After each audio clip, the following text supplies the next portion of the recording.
It's really exciting to be invited to Sweden to speak to you all, and homeopaths from all over Europe and India and everywhere. So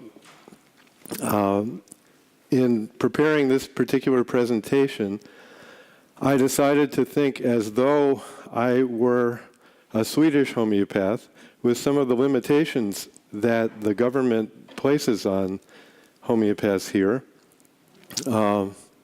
And so I thought, I'm just going to work with the remedies that are allowed in Sweden.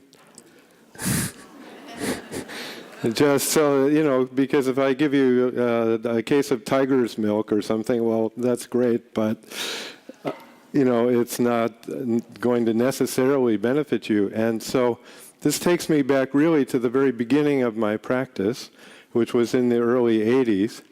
And at that time, we had Hahnemann, the repertory, and Vithoulkas. That was pretty much what we knew coming out of naturopathic school. And so there's nothing in these two cases that you can't do with those tools. So I think, and I focused on two cases from the autism spectrum, the higher end of the autism spectrum.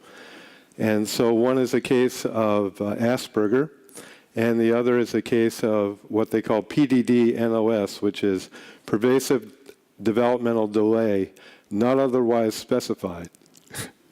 And so we'll see what those cases are like and how they can be treated within your scope of practice. You know, and I hope your scope of practice enlarges greatly because there are many more remedies out there. And I was just talking to a Swedish homeopath next to me who was saying that it is possible to get those remedies, but you have to sort of personally bring them in. And so, and I think that needs to change. That really the whole scope of homeopathic practice in Sweden needs to enlarge in that way, you know, to have the full benefit of all the remedies that we have. And also, I picked cases that one is of an 8-year-old, the first one we're going to see. He started treatment when he was 8. And the other one is of a 5-year-old. And I understand that you're not really supposed to treat kids under 8 here. And so I got as close as I could with cases with long-term follow-up to 8 and 5. And clearly, actually, I think the 5-year-old benefited the most, interestingly enough. So we'll see. So actually, I can do it with this, I think. Let's see if I... So this is a boy we'll call Eli, and he's a very live wire of a kid. And so these are some of the symptoms he had. That his distractibility was a main feature. And he can't accomplish things at school very well with that, and everything to him was interesting. And he couldn't finish anything or really stay on task when he was first treated. And he didn't know where to focus his attention. So he was all over the map. And one of the things in Asperger syndrome is missing social cues. So they don't pick up on the normal social cues. Like if somebody's upset with them, they may not get it. And they may not understand if someone is trying to make friends with them even. And so many times they have few friends. And kids, because in Asperger you tend to perseverate on things, then other people often will find you annoying. You know, that you are just saying the same thing over and over again, or you're only interested in trains or cars, and it's just difficult. And so in this case, his interests were space and cars. And so he liked things about space and he loved cars.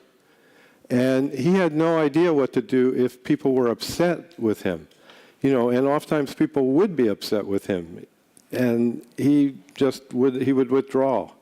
And so when I first saw him, he was very withdrawn. In other words, he wouldn't talk very much in the interview. Most of this I had to get from his mother. But later on, he opened up quite a bit. And another thing he had was just difficulty making decisions. But the teachers really actually liked him, which was a big plus, because sometimes kids on the autism spectrum aren't very well liked in some way because of their perseveration often, because of their limited social skills. But he was bright and creative, very nice, and very much a joy to teach if you kept to his interests. And if you didn't keep to his interests, then he would lose interest. So, and that's a pretty narrow scope because you don't talk much about space and cars in the usual educational setting, and maybe in science class. So school wasn't too exciting for him because it didn't really deal with what he was interested in. And he could understand complex information, but it wasn't always evident in school. Now, the body in kids with Asperger is a neglected thing, really. They're not very tuned in to their body, and so physically they tend to be awkward, and their gait may be awkward, or they may not know what to do with their hands. They're just socially awkward, but also physically awkward. And in this case, he couldn't feel where his body was in space, and he might do something annoying like step on you, or jab you in the ribs without really realizing what he was doing while he was sitting on your lap. And he can ride a bicycle, at least, so he had some coordination, which was good. But some other things of proprioception he just didn't have. On a bad day, his mom was talking about what he's like on a bad day. And so in that sort of day, he was scattered and he couldn't focus, he couldn't answer. And if he was staying up late or being tired, that would be difficult for him. He would have a bad day then. And then, there's a quality in autism of perseveration, of keeping your mind on one thing over and over and over again. And so if he was set on something that he wanted to do, then he would stick to that. And he would get very upset if he wasn't able to do that. And sometimes, or in this case, forgetting his concert at school, if mom forgot his concert at school and he wasn't prepared, he would get upset. Or something untoward that his mom would do, like suck his favorite feather up in the vacuum cleaner.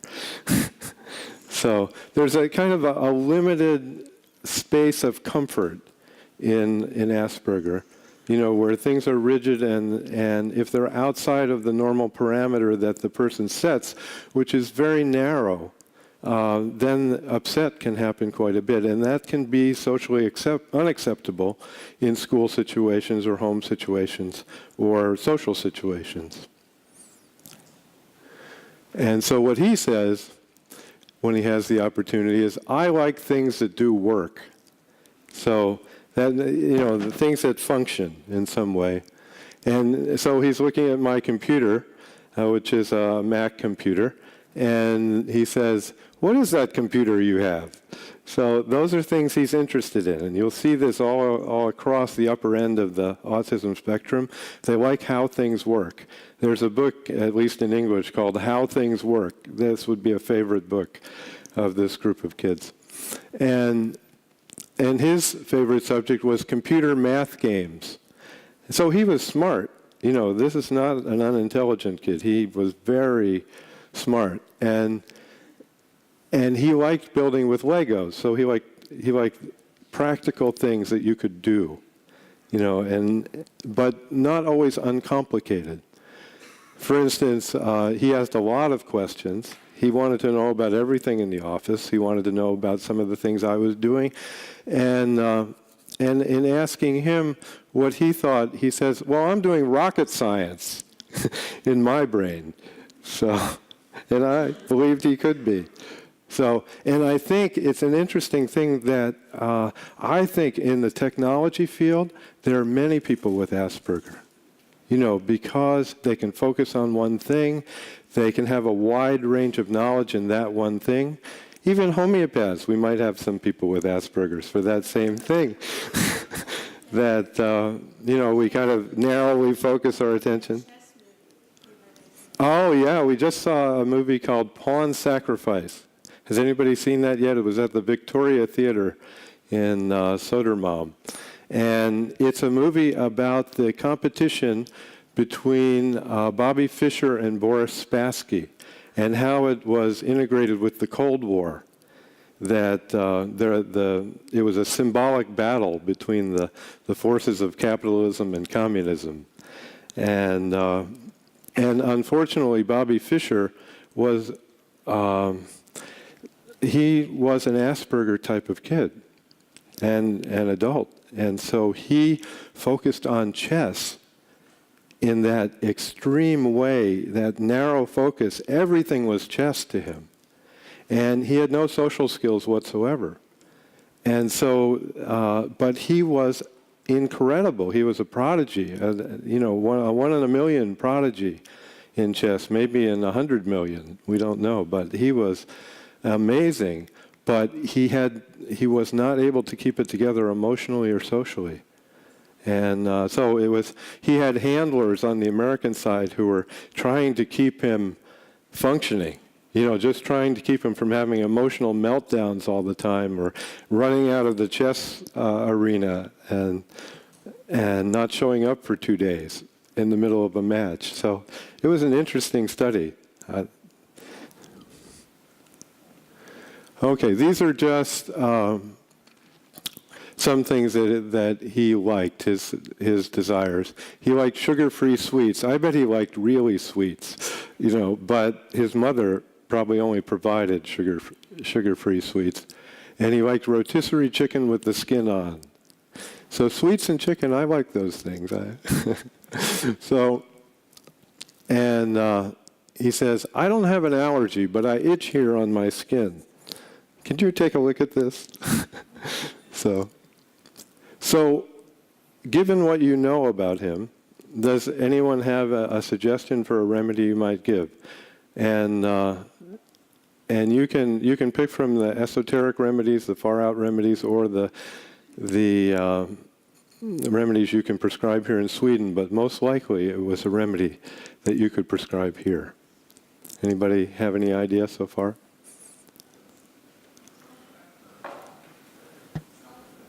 Sulphur, okay. Anybody else have an idea of what they would prescribe? And why sulphur?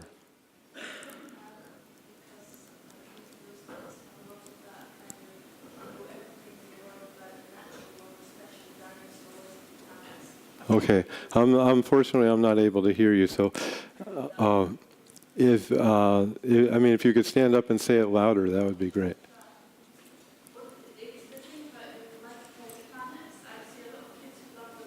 Right. Usually quite chatty and ask 101 questions about everything. Yes. And he loves sugar, and he's got itchy skin. Yeah. It's open and shut sulphur, really. I mean, this is not a hard case in that way. So I gave him sulphur 1M. Now, the other thing about the cases I'm presenting is that I'm only using the dosing I could have used in the 1980s, or the dosing you can use here, because I don't think, if I'm correct, that you have LM dosing here, or that you are able to use plus dose. Well, you could probably use plus dosing of 1M 230, that sort of thing. Is that correct, Yao? Yes, you can. There's available. Do you have LMs here? Can you use that? Can you use LM remedies here? Yes. Oh, so it's wider than I thought. Sorry, in that way. Okay, but anyway, he got sulphur 1M. And so in 6 weeks, he had some improvements. The teacher and the school bus driver were both happy. And he was getting more done at school. He wasn't as distracted. Why he was learning to ride his bike on sandbags, I don't remember. But he was doing it without frustration or anger, which is something that you can see in Asperger kids, is that they have a narrow range of emotion. And so if things are frustrating to them, they will tend to act out without much social grace about it. They'll just, and you can see this in regular kids as well. And he was responding better without interrupting, and he had some normal give and take conversational interludes, which were good. And he wasn't interrupting as much. He could finish things, stay on task, less going on and on about his interests. He was getting along better with kids, more aware of others' needs. This is a pretty good list for, the first follow-up of a remedy. And he had much less meltdowns and screamings until last week. And so there was a period of time when he was better in many ways, but then there was a sign that things might not be holding as well as we would like. And he was also picking his nose again, but I think that any kid can do. So I thought he did quite well, and he was relapsing in the last week, and so I decided to try another dose of the remedy. And now, he did well for 3 weeks, but then he had a strong exposure to Lysol, and his symptoms started to come back. And so he was given another dose of the remedy at that time. And he had also been exposed to citronella, and so it wasn't clear what might have rattled his remedy, but we decided to repeat it. But in general, his ability to focus and maintain concentration increased, and it was making a big difference in areas where he had struggled quite a bit. And his awareness of other people was better. And still, in the interview, he was not talking to me, but he was still very shy in that regard. He was meeting and greeting better, not as self-absorbed. He did well in church. He had more eye contact and more expression of tenderness, which is very important because many times in Asperger, there's not a lot of emotion going on. There may be under the surface, but not a lot expressed. And so his mother would be particularly happy if he was expressing endearment in some way. And he was doing things more independently. He'd make himself a snack.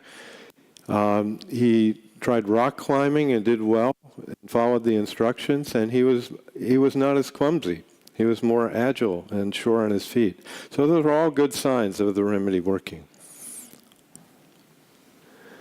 And some more good signs. He was doing better with his focus. He liked anything NASA-related. But there was still some emotional stuff that wasn't happening yet. And so he was up and down. He had temper, screaming and meltdowns when upset, and difficulty going to sleep at night. And so I thought, well, he's doing well, but emotional, especially after antidoting the redose. So I thought with giving 2 doses of remedy in a short period of time, things might be a little up and down. And I just waited. I gave a couple doses of remedy to hold, and I thought maybe aggravation, but overall improvement, but still emotionally labile. And we were going to talk again in about 6 weeks. And so he was redosed in the middle because of the doses he was holding. And after the remedy, he was better. Reading, memorizing math facts were better. Best start to the school year he had had. So this was at the beginning of September, beginning of the school year. And he was spending all day in the normal classroom. He had been in a special classroom, and now at the beginning of school they said, he's doing pretty well, we should put him in the regular class and see how he does. And his eye contact was much better. This is another thing that you'll see in Asperger, that they'll look at things, but not necessarily very much at people sometimes.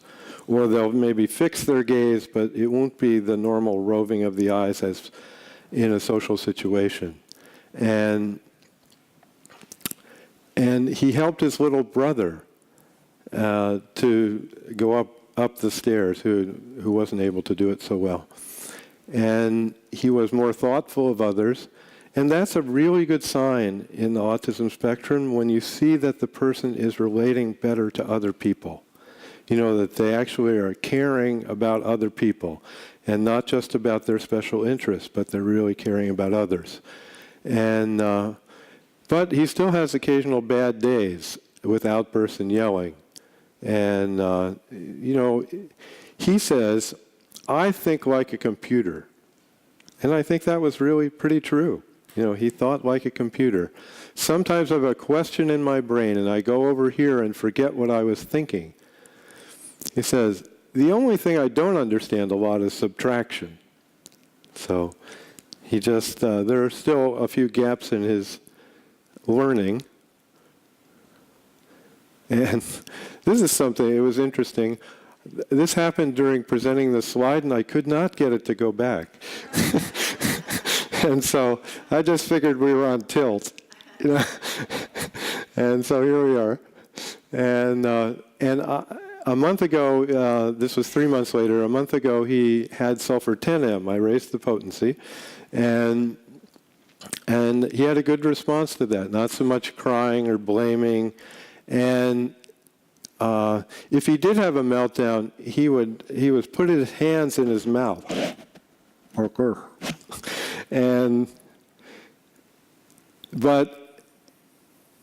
he would get angry if he had a meltdown.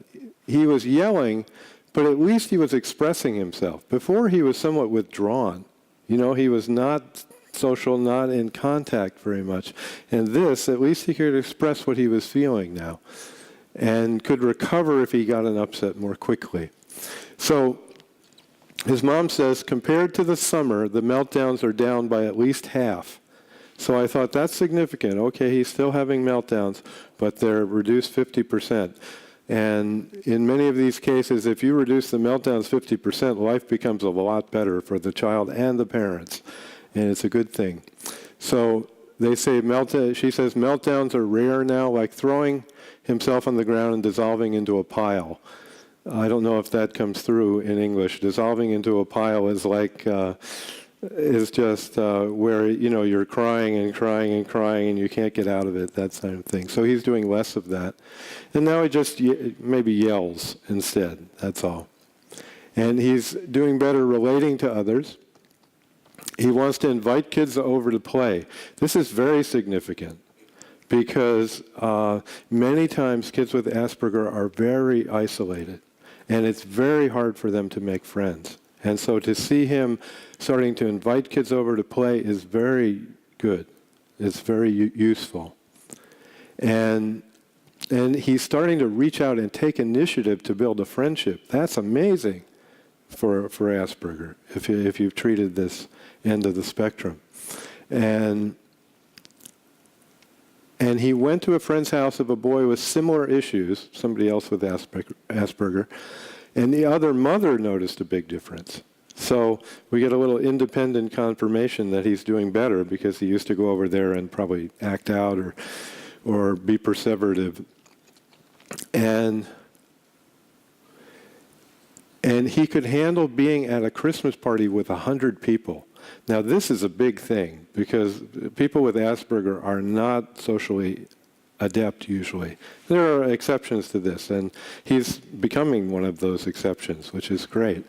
But 100 people would, you know, you would go off in a corner maybe and just, you know, think of something about space. And he was more affectionate, more expressions of tenderness, and he kissed the end of Mom's thumb this morning, which was a very sweet thing, and something he'd never done. So things were looking good. And so now in the case, we're going to go in bigger jumps because it's a long-term case, and so I'm just jumping ahead as he does better. And so after 2 months, he got another dose of 10M. The eye twitching went away. It took a couple of days, and he did well again. He used to need redirection at school for getting up and down and running around. That means that they would scold him, you know, for getting and telling him to go back to his seat or something. Now he transitions better. He no longer needs an aide at school. That's great. I didn't even know he had an aide. But they retired his aide. And he did okay. And let's see, where were we? So he did well on the field trip. He did well on the science project without any help. So he's becoming more independent, becoming more social, and becoming more with it. And those are really good. So he's more responsible, able to work independently. He does the morning routine without prompting. His mother was so surprised, that he could just go through the morning routine, get ready for school. She didn't have to be on him. It was quite something. So, and the meltdowns were less, and he would recover faster. He was still melting down from time to time. Do you know what I mean by melting down? Is that? Yeah, okay. I just didn't know if that was an idiom that would not translate. And he had been bullied at school, but despite that, he did well in doing his work. Kids with Asperger are odd, to the normal population, and so they can get teased, they can get bullied, they can get the results of aggression from other kids. So it's not an easy road. But the more normal you become, the more likely it is that you're going to be more accepted socially. And that's what was happening. And again, he's still nicer to his little brother. I mean, I get normotypical kids who aren't nice to their little brother. I mean, so this is very good that he's having compassion for his little brother. And he's eating well and growing, which we always like to see. So this is a jump of 6 months again. And so he'd had 2 doses of the sulphur 10. And he tells mom when he needs a remedy, because he gets brief flu-like symptoms when he needs a dose. Interesting. I don't think I'd ever seen that before, particularly. And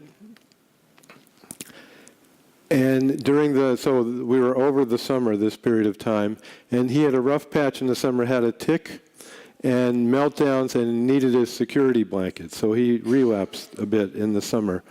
And a dose of remedy helped, and we believe that he was antidoted by citronella. Citronella is an aromatic thing they use to repel mosquitoes in the States. I don't know if they use it here. But it's something not to have your patients exposed to if possible. And now he has 4 friends. And he's meeting a school goal. That was meeting a school goal. They wanted him to see if he could make more friends, and he did. And he can work independently and follow multi-step directions at school. And he still could get a little aggressive if people got in his face. And so there was an aide who limited his free time that he was entitled to, and he hit her. And then a boy who bullied him at school, he kicked. So he was not taking any shit from anybody, really. So it was good. And you might not say that that's a good thing, but it's a sign of real emotional self-expression. That you can, if somebody's really in your face and doing things to you, to respond appropriately is sometimes to be mildly aggressive so they stop. But when he likes somebody, he does nice things, and he's more oriented to what's going on and doing great. So, this is when he says, "I'm like an active volcano," which I thought it came out of nowhere. I don't know why he got into this. But he said, when something happens that I don't really like, because I was asking him about these things with the aide. And so he says, I erupt, then I stop, then I erupt again. And it's quick, fast, little eruptions. The most dangerous thing is the high-powered explosion when people are threatening me. Kapow! Chew! He says. So not only is he more socially aware, he has the ability to protect himself when he needs to. And so 6 weeks later, we met because the remedy had only lasted 4 weeks, which was uncharacteristic. And so, and he had a few tantrums before the last dose of the remedy, and he was more struggling to be focused, and before or after a remedy, his focus would improve. So in 4th grade, there were more demands on him. I don't know if 4th grade means the same thing in the States as it does here, but it's the place where children hit the wall. You know, if they're just going on natural ability, this is where they, I don't know if any teachers are here, but this is something I've seen many times, that when kids are about 10 or in the 4th grade, the work gets harder.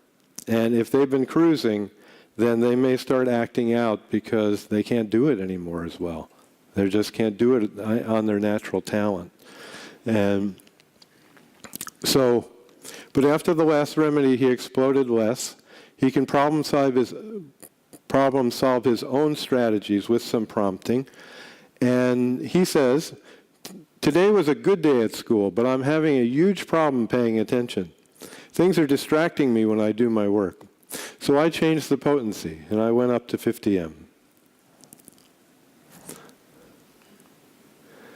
And so I wanted to see him in 2 months just to make sure things were going okay after the potency change.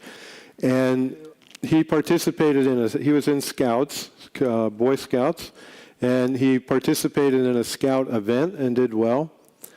And he did well for about 7 weeks on the 50M. And then he relapsed. He was verbally rude, screamed and threw things at school, and he hasn't been able to sit still. However, from his point of view, he says, I'm doing awesome. I have a favorite road that goes past the Nissan dealer with my favorite car. And so he's still into cars and space. And he says, at the end of the day, I get time to play. I made a Doc Schwab fighter. Now, I'm not sure what a Doc Schwab fighter is, but I'm assuming it might be a toy airplane. My friend Joey made a huge ship. We make them at school.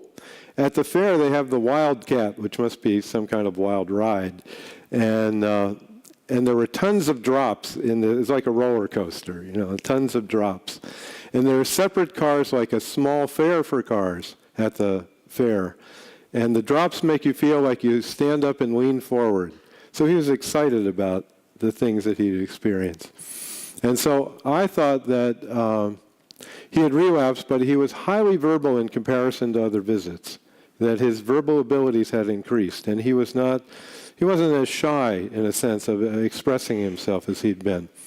And so he thinks he's doing great. His mom disagreed and thought he needed a dose.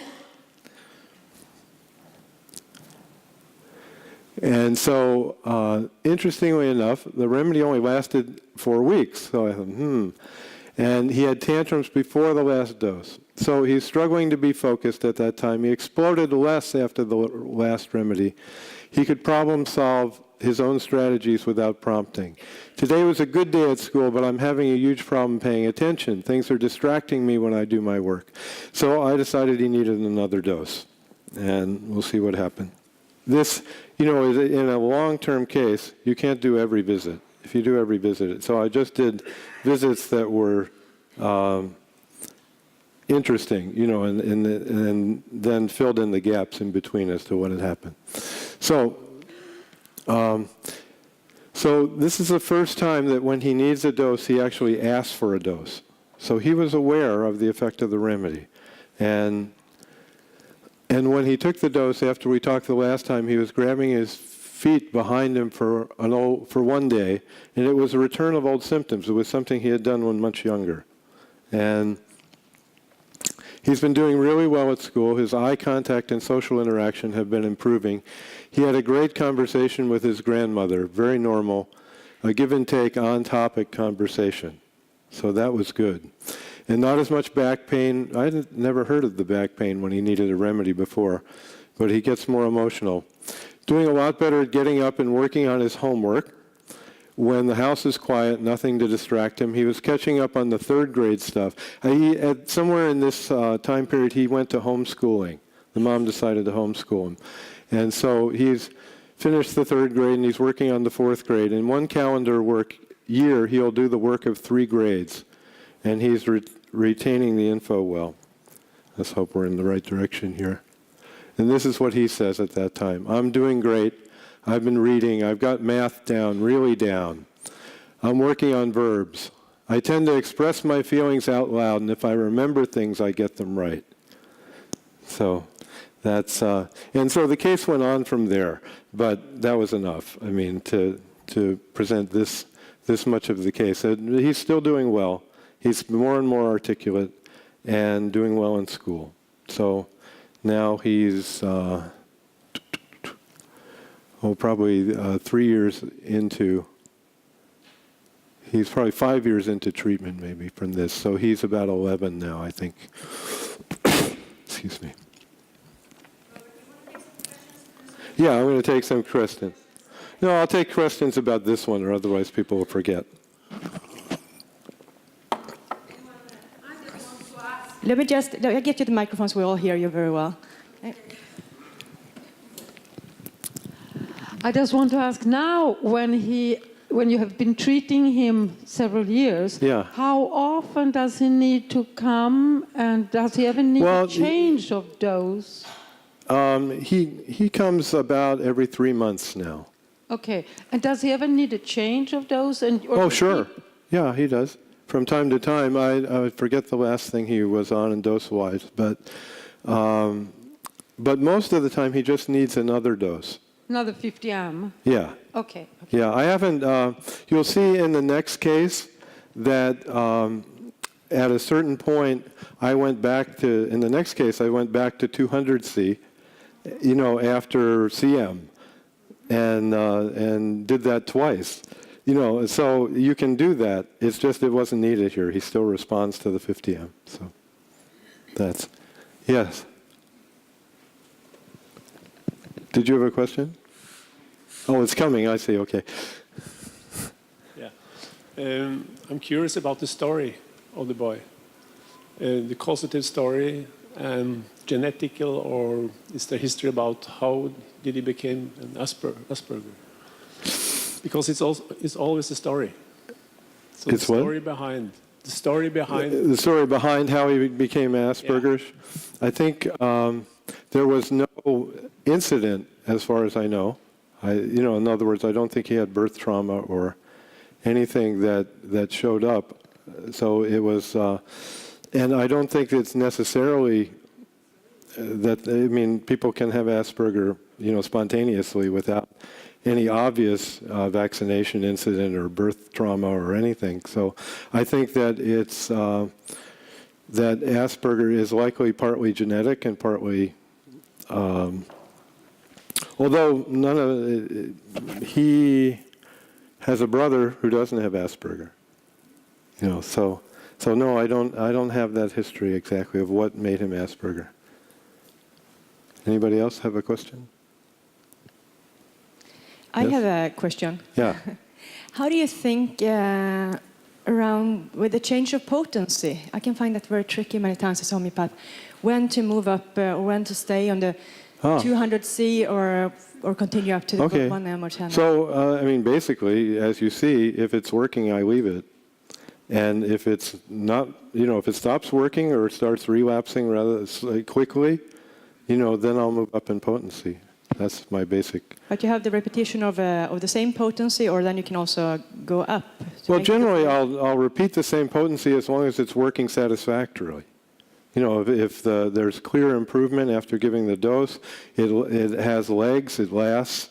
But if you're starting to get diminishing returns on your dose, it's like the amount of time that the person is better gets less and less, or the amount of things that change for the better get less and less, it's better to go up at that point. Is that okay? And any other? Yeah.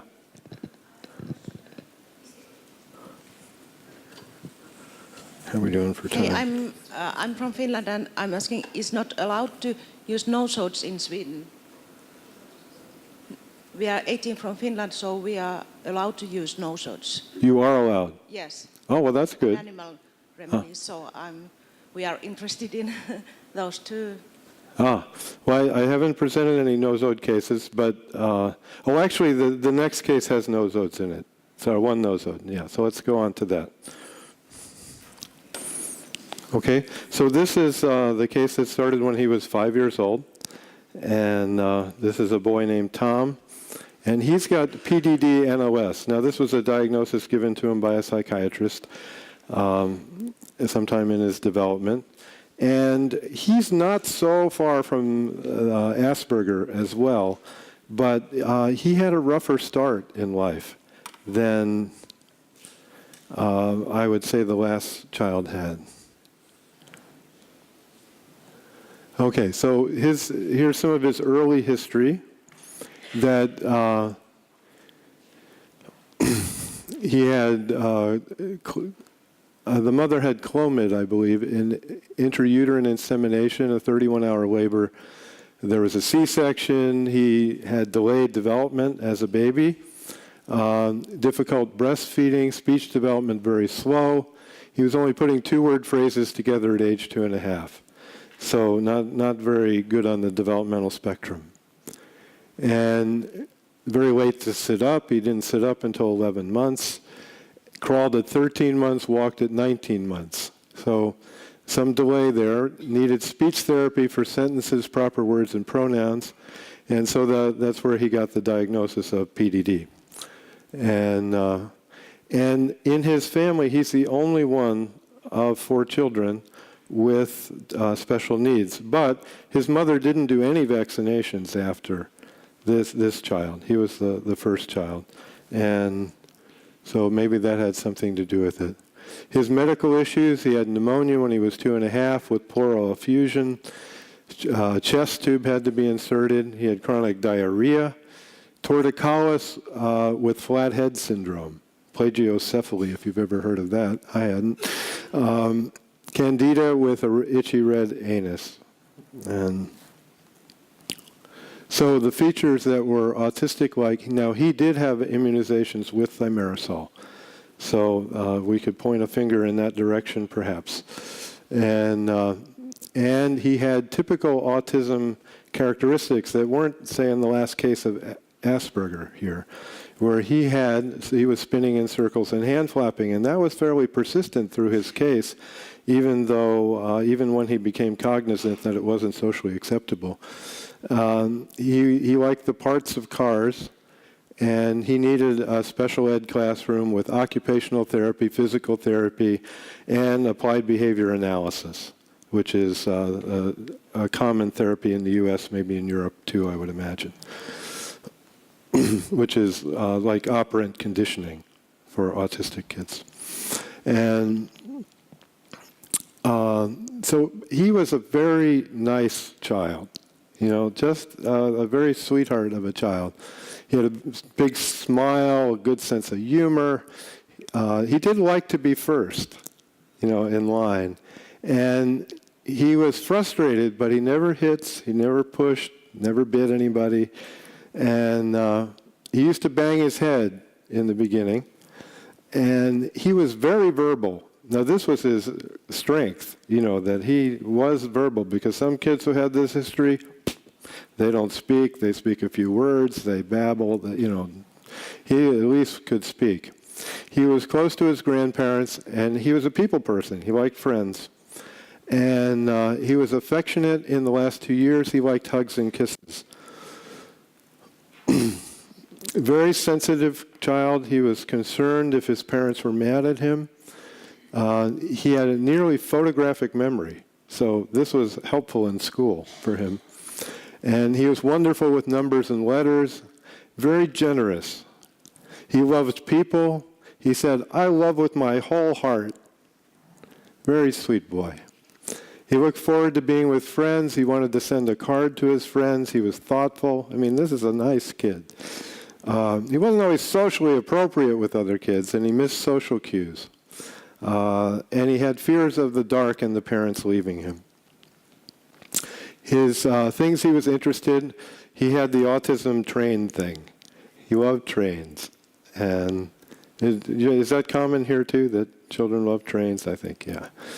universal. Dinosaurs and computer games. This is, he had trouble riding his bike. His coordination wasn't that great. Handwriting was difficult, same kind of fine motor coordination, but he was starting to read, which was good. And he's starting at 5 years old, so he's doing okay for 5 and on the spectrum. And he says, I like to be with friends. My dad is my best friend. And I sing with my friends. He sings Twinkle, Twinkle, Little Star. He repeats questions to Mom before answering them. He's bothered by scary things like exploding volcanoes, dynamite, and dinosaurs, especially T-Rex. And he has some fears, the dark, ghosts, and spooky haunted houses. These were some general things. He loves fruit and sweets. Bananas, juice, soy pudding, hot dogs. He didn't care about soy pudding, but his mom thought that was better than dairy. And favorite drinks are cold water and apple juice. And he was on the GFCF diet, but they're backing away from that at the time. They didn't think it was effective. And so what remedy should he have? Any idea? Phosphorus. Good idea. Anybody else have an idea? Yeah, phosphorus. Okay. And the answer is phosphorus. Good group. Okay. 200C, 1 dose. You can't see the green too well. Sorry about that. So here's the results. He was calmer. He answered questions without repeatedly asking him. His appetite was very good. He still had fears of the dark and being alone or his father leaving him. Still excessive motion and his arms and legs got tired. And he would always be flapping and spinning. Even so, even better, he was flapping and spinning. So, thought phosphorus didn't work quite as well as it should have. There were still things going on, especially autistic things. And so he got calc phos, and he had a few changes on calc phos. His face flushed initially instead of being pale, but he had silly talk and inappropriate behavior. Of course, you can have that at 6 years old, 5 years old. It's not so uncommon. More agility in soccer, but still awkward. He was still pretty awkward. Really good eater, and more adventuresome, tries more things than he used to. He didn't have as much teeth grinding, which is actually a good thing for calc phos. He didn't have night sweats, which they can also have, and the bones aren't tired, which I didn't even know he had. So he got some benefit from calc phos, but I didn't really think it was the total story. So I said, not enough change on that remedy. What are we going to do next? And so these are the symptoms. He was tired, disorganized, unfocused, hyperactive, obsessively drawing street signs, drawing well, sensitive to reprimands, wants to be reassured. He had the fears, common 6-year-old fears, parents leaving, owls, monster under the bed. Those are the standard fears. Teeth grinding, restless, constantly moving. He liked hot dogs, but bacon was too crunchy for him. So what should we give now? Calculated carb. Okay. Any other ideas? What was that? Which miasm? Carcinosin. Okay. Well, we thought alike, but different miasm. So tuberculinum was given, and so while on tuberculinum, he did well. He had improvements in drawing, handwriting, and cognitive awareness. He would catch the jokes. He would tell potty jokes to his dad. Do you know what potty jokes are? Is that clear? Potty jokes are like toilet-based jokes, really. Potty means toilet in colloquial English. Is that clear, what we're talking about? So, like poop stories or, that kind of thing. So he had an imaginary friend which he called Little Tom. And he had fear of the dark and thunder. His stamina was in soccer good, but he had not in swimming, and he had low tone. He had little rituals. Everything must be in a certain order. That's typical of autism. Regimented, controlling how things should be. The family was moving to Switzerland, so there might have been some disruption about that. He was fascinated with drawing. He has more intellectual curiosity. He wants to be an architect now. That's a pretty advanced kind of thing to want to be at that age. But he liked drawing. He loved drawing, and so that's a good thing for architects. And he would grind his teeth, but he had less craving for hot dogs, and he was more chatty. So, after the next dose of tuberculinum, 200, things didn't go too well. He was aggressive, he hit himself and his sisters, and the last dose might have been antidoted. It wasn't clear. So he was yelling, he had spinning, hand flapping, walking with rocking his head back and forth. He had relapsed. He was not doing well at this time. Bowel accidents, he was lethargic, he was controlling, but gave tuberculinum 200C again, and it helped him. Interesting. So he was just relapsed. Then tuberculinum was an up and down remedy for him. So it worked again and then stopped. So after the redose, the attention was good, not aggressive, not back-talking. Some abandonment and anxiety after moving and a new school, a little weepy and tired. He'd moved to Switzerland, from the States, so it was a totally new thing. Enjoying writing and drawing, a little hand flapping, but other symptoms that were there in the last slide were gone. So, worked okay. And he got more tuberculinum. And then he got strep. He had sulphur during the strep. And he regressed with hand flapping, itchy bottom, hyperactivity, OCD-like behaviors, the whole thing. He was relapsed. He got another dose. And he says, at school I've been doing lunch, friends, and playground. Those are the best subjects at school, really. Lunch, friends, and playground. He was working on my math today, he says. I love playing. He hadn't had any vaccinations since age 2 because his mom thought they were implicated in his condition, which I think was true. And a general regression, but not specifically after vaccines. He was already developmentally delayed, so perhaps it was just the bad icing on the cake. And then the remedy just quits. And so no response to the 1M. And so he was running away, separation anxiety, wants to be first in line, first into the car. He doesn't like to be looked at. He's irritable. Oh boy, time for a new remedy. What are we going to do? Any idea what we should do? Nope, I didn't know either. So we gave him Nux vomica.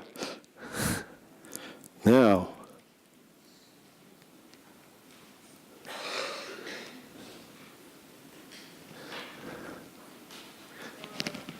and this went from going back quite a ways and finding that he wanted to, in the very first case, he wanted to be first, he wanted to be the best, and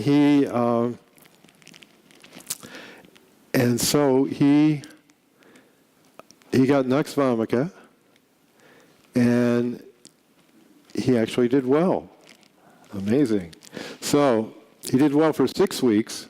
He had a much gentler side. He stopped running away. His anger decreased, but now it came back a bit with his sister. He flees when corrected. He left the house in the middle of the night, but he said, I just wanted to go see the trains. And he likes walking at night, so for both of those reasons. He wasn't angry or irritated. He says, I play Wii. You know, the Wii, the thing of Nintendo, and Super Mario. I like to be the first. I'm the best pancake eater. I love trains every day. Trains are fun. And he has a keen sense of smell. So he likes to be the first and the best. And whether Nux gave that to him or he had it to begin with, we don't know for sure. So after the remedy, he got a healthy flush, and sweetness came back. His real soul and personality appear. The last dose of Nux vomica a few weeks ago didn't do much. He's been impatient and more difficult since then. He's upset if he doesn't, they don't meet his expectations. And he's holding it together at school, but not at home. He's been on an emotional roller coaster, rigid, controlling, anything sets him off, says he wants to throw himself in a tornado and go away. And when he's frustrated about leaving a festival, he started hitting himself in the head. This we don't like to see. He says, I don't have any problem. And he says he's having fun with his sisters and he likes computers, iPads, and games. So what do we do next? Do we change the remedy? Do we change the potency? What do we do? Any idea? How long time has the period been for these 3 remedies? Is it like years? No, not years. Not in this case. These were more like maybe over a year, I think. And yes. You would what? I'm sorry. Does anybody have a microphone that you can give her? I still couldn't get it, sorry. I think I would go back to tuberculinum. You would go back to tuberculinum, okay. Even though tuberculinum had really run its course and was not doing him any good at all. You'd go back to the beginning of tuberculinum. Okay, well, let's see what happened. Okay, so I raised the potency to 10M. And he did very well. And his mother says that the essence of Tom is coming through, his soul. He's much more gentle with us and his sister. He still has a little stimming and some facial movements, less negative talk. He sweet kisses his sisters, more patient, less perfectionistic, not rigid and hard on himself. Really, the sweetness of his original case came back. You know, that was the interesting thing. That I think I really think tuberculinum was off track for him. And this brought him back to the way his mother had described his nature when he was a younger child. And so, we'll see. So this was the long-term follow-up, which contracted a bit. He continued to do well on Nux vomica over the last 4 years. So he's been continuously on Nux vomica when he needed it. And he went through the whole potency scale up to CM, and back to 200, and up to CM again. And I believe he's on CM now. And his follow-up visits about every 3 months. He learned how to kayak at camp. He jumped off the cliff into the lake. The perfectionism is much less, and he's not sniping at his sisters. And when the remedy's working well, he's not so hard on himself. So that was interesting, because that's something that Nux vomica can be, is hard on themselves. He plays multiplayer video games. He wants to win, and he only competes in areas where he knows he's good. And so this is the latest follow-up was just a few weeks ago. 6 weeks ago, I think. And he's in mainstream school. He's now 11. His last visit was then, and changes are clear and stable. He only stims a little. He still has occasionally, if he gets very upset, he might turn and circle a little, and he might flap a little. But that's all that he has really of the autism symptoms. He reads grade-level children's books. He enters chess competitions. He gets along well with other kids, and he says, you know, Mom, you can just be yourself and have friends. Which I think is a great thing for someone on the autism spectrum to say. You know, that you can just be yourself and be social and have things work out. So that's Tom. So, and he is one of the sweetest kids that I have ever treated in that way. You know, he started out sweet. We messed him up a little in the middle, and then he's back to being sweet. So, so it shows that you can actually screw up a case a little bit and still redeem it. Okay, so That's always a good thing to do, but it's the last slide, not the first. So.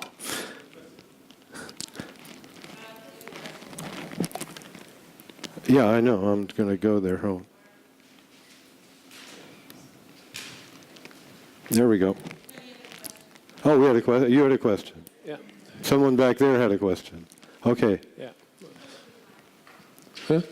Like this. What? I'm still a little bit curious about the miasms. Okay. Yeah. Can you So I think actually that, I mean, in the first part of the case, we were operating on the idea of tubercular miasm, that, and finishing with tuberculinum. But ultimately, tuberculinum, came to the end of its usefulness. And so,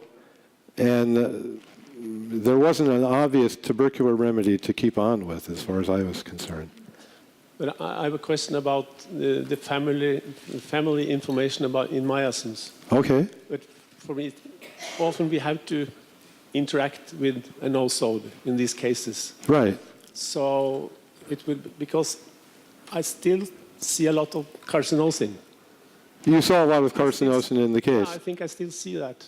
And just about information of the miasm, family miasm history. Yeah. Just curious about that. Oh, in the sense of what the family, he was the first person, well, he was the youngest of the family, right? And the other kids were fine. There wasn't any problems with the other kids. But the mom and the dad and the... Oh, in the sense of going into that family history. Yeah. No, I didn't go there. It could be interesting. Yeah, it would be interesting to see, the mother's state during pregnancy. Carcinosin may be somewhere in this case. It could be. I mean, if you look at nux vomica and carcinosin, they both have the ideal of being perfect or being at the top of things. Carcinosin particularly perfect, and nux vomica more at the top of the competition.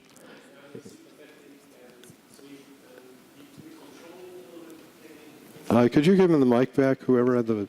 Thank you. No, and he's sympathetic, loving, caring, and the controlling, it came a controlling element in after tuberculinum. Yeah, I agree. I think that was, I think phosphorus was actually a very good idea for him in the beginning, I thought. That phosphorus was a remedy that matched how he was, and close to carcinosin, very close. And so it's, and I wouldn't necessarily, at that point, I wouldn't have given him nux vomica. That wouldn't, so, yes. Hi. I have a question about the nux vomica. Yeah. And I was just wondering to what extent you think it was to do with the digestive element of nux vomica, the liver element, that may have improved rather than it being a simillimum. Possible. Yeah. And certainly his digestion improved, so it could be, but he certainly got a lot better and continued to get better on it. So, my philosophy is if a remedy is working, don't mess with it. If there's another remedy that's much better that shows itself, great, let's go for it. But if a remedy if he's doing well, you do more trouble by messing with it, in my opinion. You can get very off track and go try this and try that and try that. So if you have something in your pocket, don't throw it out. Okay. Any more questions concerning this case? Here. I don't know. I probably don't have any more time. I'm sorry. Maybe I missed it, but why did you go down to 200C with nux vomica? You went up and then down. When? I'm sorry.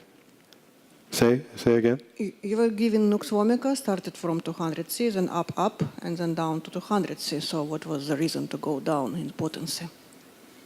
Oh, why go down? When, well, only after going up to the top of the potency scale, not the full top, I don't think. We may have, I don't know if we went up to 50M and came down, or CM, I don't remember. But it was just when you go up to the top of the potency scale, it's still the remedy.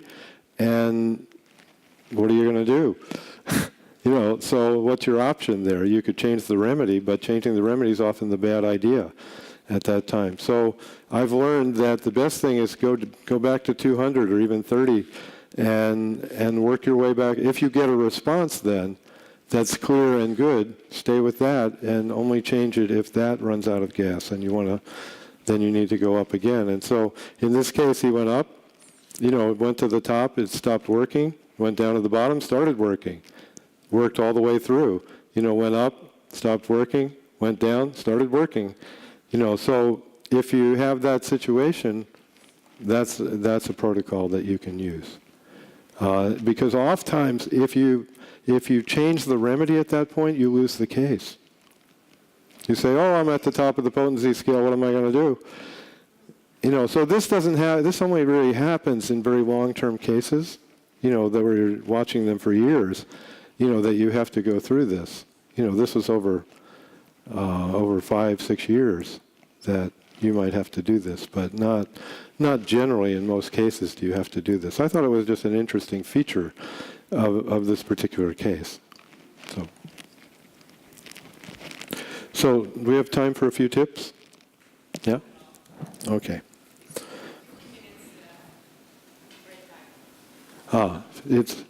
It's break time now or then? Oh, we got it then. We're fine then. Okay. This is short. Okay, so these are just a few tips on case taking that I think are useful. Some of these are obvious if you're a homeopath, but nevertheless, we'll do a little reminding that look for the characteristic, recurrent, and unusual behaviors. That those are the things that you want to focus on. And pay attention to what is most unusual about that child. The things that are not common are the things that will lead you to the remedy, not the things that are common to every other case. So look for the unusual, the rare, the peculiar, and those will get you there better. And now, many things on the autism spectrum are unusual. You're going like this. You're turning in circles. You're flapping. There's all sorts of things that you might be doing that are unusual, but they're not unusual in autism. So you're not going to use the characteristics of autism to prescribe. You're going to find out what's unique in that particular person who also has those characteristics, because they're the things that you might separate the case from a non-autistic case. You can say, okay, the child has autism. The child is somewhere on the spectrum. But it's not going to necessarily tell you the remedy. And so you have to look for the peculiar, interesting parts of the case where they will tell you more. Always, if the child is verbal, interview them as much as you can. Try to find out their special interests, their hobbies, things that they love, things that they hate, what they want to eat, what they don't want to eat, what upsets them. Because children on the autism spectrum usually get upset quite easily. They often have sensory difficulties. They can't stand it too loud. They can't stand it too hard. They can't stand it too soft. Whatever it is, those may be clues that you can use. Because they won't always be the same for every person. Their food cravings and aversions. But if they're verbal, find out what they're into, and that can lead you, it was quite clear in the first case about leading you to sulphur. And then, later on we hear about volcanoes. Well, that's interesting, because where does sulphur come from? Volcanoes. And we were just in Iceland. And so we went to bubbling pools of sulphur, in Iceland. So and so he describes himself as a volcano. So he could be Hecla lava or something, but, the obvious common remedy that fits his symptoms is sulphur. So, and of course, likes and dislikes, cravings and aversions. Oops, wrong way again. And the birth and development history. You want to know, okay, what happened? How did this person become autistic? Is this a family trait? Is everybody in the family autistic? Is it the result that everybody had certain vaccinations, or everyone was exposed to DPT or thimerosal? Or is it just one person in the family, and what's different about them? what was their history, and how did it differ from the normotypical siblings. So in Tom's case, for example, he was the only one. He was the youngest. So something happened for him. And in this case, we think it was probably vaccine related. We did this already. Okay. Oops. Sorry. Wrong. Heck.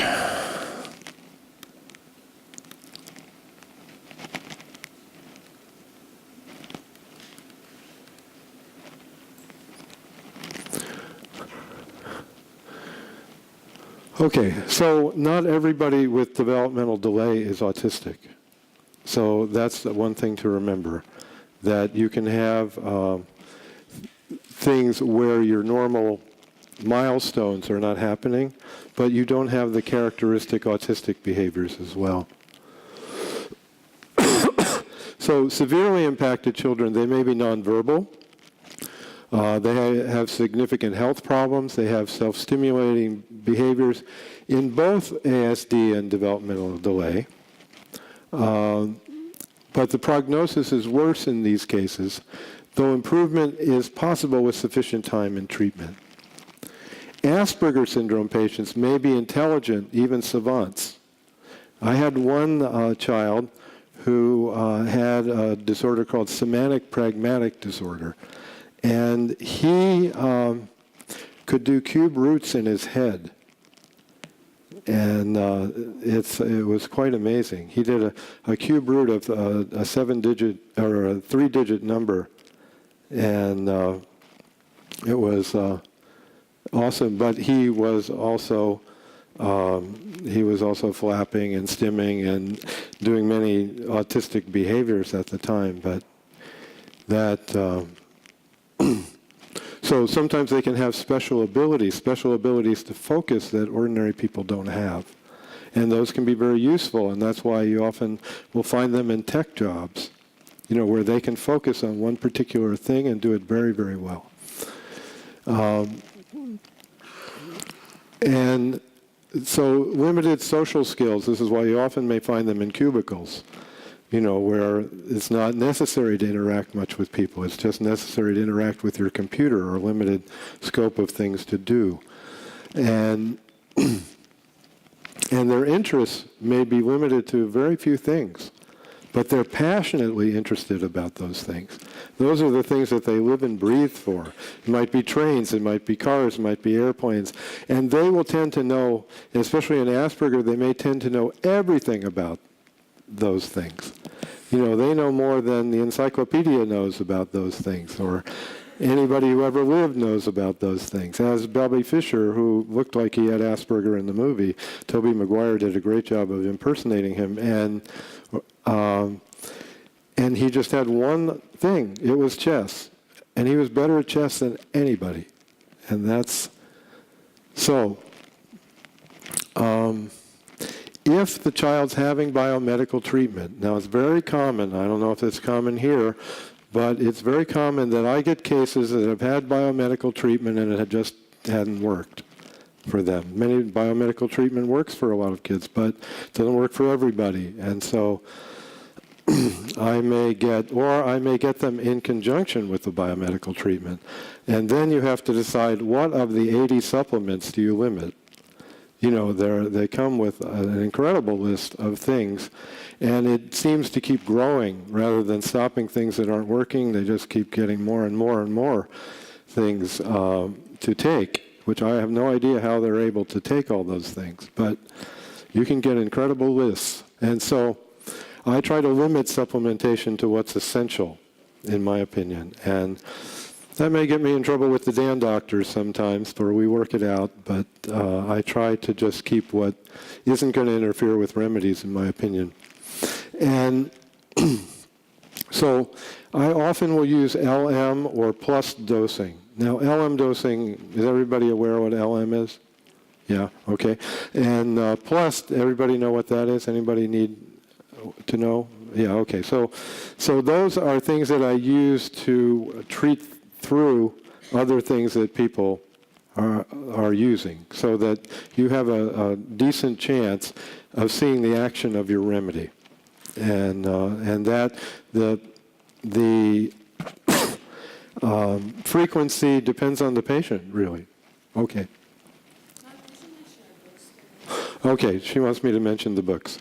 So, prompt me if I don't mention all of them. But I would say that the book we started out with, which was the most successful of all the books, was Ritalin Free Kids. This is about ADHD and related conditions. And we went on to do Rage Free Kids, which was about oppositional and defiant children. And then we did Drug Free Asperger, which was a drug-free approach to Asperger Syndrome and Autism. And this was, it's still one of our more popular books, you know, and we could probably add more cases to it now, but we haven't. But still, the cases in there are useful and real good cases. And we have Homeopathic Self-Care, which is for treating yourself at home. And Whole Woman Homeopathy, which has a self-care and a constitutional section. What am I forgetting? Savvy Traveler's Guide to Homeopathy and Natural Medicine. So if you're a traveler, or you have friends who are travelers, it's a very good book. It's very concise, it's light, and there's also an app that's associated with it called Travel Doctor, if you look in the App Store. And we would have loved to have the books here, but something glitched in the ordering process, and we didn't know until Yael said a few days ago, well, the books haven't arrived. And so I checked the trail of things, and unfortunately they didn't go through the ordering process properly. So if you want any of our books, they're available from Narayana, distributors in Germany, and also Nature Reveals in Holland.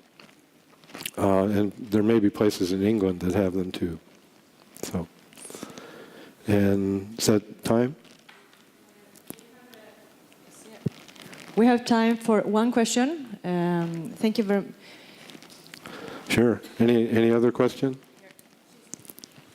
Oh, over here? Yeah. I have a question, Robert. I often find it difficult to what Hahnemann says, that you have the problem of the person and what is the native problem or the problem that they are born with that you can't change, and what are the problems that you actually can change in homeopathy. Do you know what I'm talking about? I've never considered it that way. Okay, like Hahnemann is saying, I don't remember in what quote, that there are problems that you're born with. You know, I just look at it in terms of what's the state of the person and what symptoms are manifesting in that state. And if you have a state, you give the remedy and you see what changes. Now, there may be things that don't change. It's possible.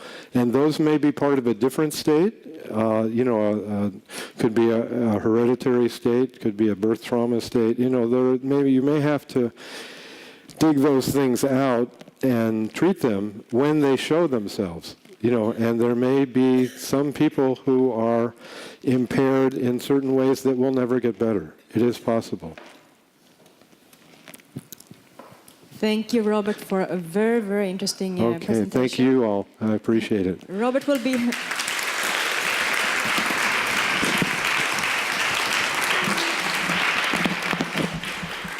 Robert will be with us during these 2 days, so you will have plenty of times to catch him in the breaks and ask him questions. I'm sure there's many, many more questions.